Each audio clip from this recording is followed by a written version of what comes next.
Japan के वैज्ञानिकों ने बनाया तेजी से प्लास्टिक खाने वाला एंजाइम। नासा का टाइटन पर जाने वाला ड्रैगन फ्लाई कुछ देर से उड़ेगा। दोस्तों, अगर आपके पास कोई पेट यानी पालतू जानवर है तो आपके लिए एक अच्छी खबर है।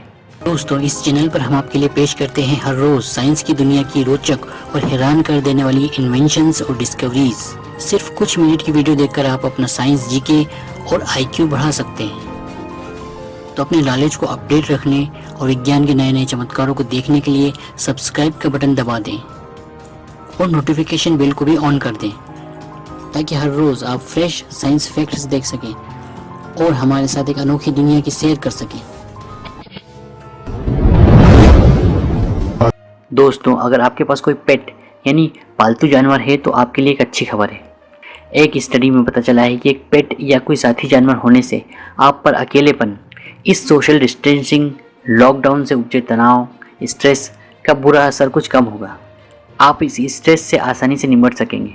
अगर आपके पास कोई पेट हो, चाहे वह कोई डॉग हो या कैट हो या कोई फार्म एनिमल, यूनाइटेड किंगडम में हुए एक अध्ययन में पाया गया है कि इस लॉकडाउन के समय में पेट अपने मालिकों के लिए एक अच्छा इमोशनल सपोर्ट साबित हुए हैं। वैज्ञानिक कहते हैं कि अकेलेपन, लोनलीनेस से कई और समस्याएं पैदा हो सकती हैं, जैसे कि डिप्रेशन और एंग्जाइटी। पहले भी कई स्टडीज़ में यह बात सामने आई थी कि पेट्स बाइपोलर डिसऑर्डर और सिजोफ्रेनिया के मरीजों के लिए मददगार साबित हो सकते हैं। किसी एक खास प्रजाति का पेट जैसे डॉग या कैट ही मददगार नहीं होते, बल्कि हर तरह के जानवर जिससे कि पेट मालिक इमोशनली कनेक्ट हो जाता है, हेल्पफुल साबित होते हैं। यह स्टडी लोगों की मेंटल हेल्थ और अपने पेट्स के साथ इमोशनल बॉन्ड को जोड़ती है। जापान के वैज्ञानिकों ने बनाया तेजी से प्लास्टिक खाने वाला एंजाइम। दोस्तों, प्लास्टिक हमारे लिए एक समस्या बन चुका है। प्लास्टिक की वजह से चारों ओर प्रदूषण फैल रहा है, यहाँ तक कि समुद्र तल में भी कई टन प्लास्टिक पहुंच चुका है। प्राकृतिक रूप से प्लास्टिक को नष्ट होने में कई सदियों का समय लगता है, लेकिन अब प्लास्टिक प्रदूषण की समस्या से हमें निजात मिल सकती है।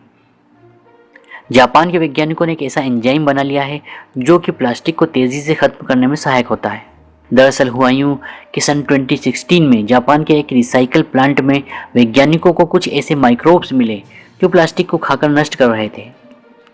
इन प्लास्टिक खाने वाले माइक्रोब्स का नाम है आइडोनेला सकाइनसिस। ये माइक्रोब्स प्लास्टिक, पॉलीइथाइलीन, टेरेप्थलेट या पीईटी को खाकर उससे ऊर्जा और कार्बन प्राप्त कर रहे थे। तब वैज्ञानिकों ने माइक्रोब्स की जांच में यह पाया कि यह एक खास तरह का एंजाइम PETASE का उपयोग करके प्लास्टिक के मॉलिक्यूल्स को ब्रेक कर रहे थे। अब साल 2020 में वैज्ञानिकों ने एक और एंजाइम खोज लिया है जिसका नाम MHETASE है। यह भी प्लास्टिक के मॉलिक्यूल्स को ब्रेक करने में मदद करता है। दोस्तों, एंजाइम एक ऐसा केमिकल होता है जो किसी लिविंग ऑर्गेनिज्म में किसी क्रिया को बढ़ा देता है और इस रासायनिक क्रिया के दौरान खुद न तो खत्म होता है और न बदलता है। एंजाइम्स जीवों के अंदर रासायनिक क्रियाओं को बढ़ाने का काम एक कैटलिस्ट के रूप में करते हैं। अब वैज्ञानिकों ने यह चालाकी की कि इन दोनों एंजाइम्स को आपस में जोड़ दिया, जिससे कि माइक्रोब्स अब कई गुना तेज गति से प्लास्टिक को नष्ट कर सकते हैं। यह ऐसा है जैसे कि दो पैकमैन को एक रस्सी से जोड़ दिया गया हो। अब वो दो पैकमैन अपने दो मुंह से बग्स को खा सकते हैं।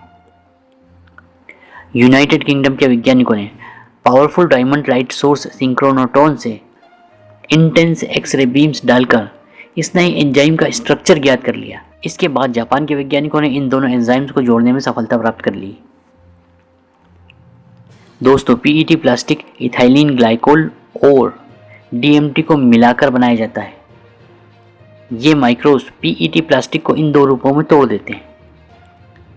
ये दोनों केमिकल क्रूड ऑयल से प्राप्त किए जाते हैं। दोस्तों, एक महत्वपूर्ण बात और बता दें कि ये माइक्रोब्स सिर्फ PET तरह के प्लास्टिक को ही खा सकते हैं। दूसरे प्लास्टिक जैसे पॉलीथिलीन, पॉलीप्रोपिलीन और PVC को खाने वाले माइक्रोब्स अभी तक नहीं मिले हैं। इसीलिए प्लास्टिक का उपयोग हमें अभी भी सोच समझकर ही करना होगा।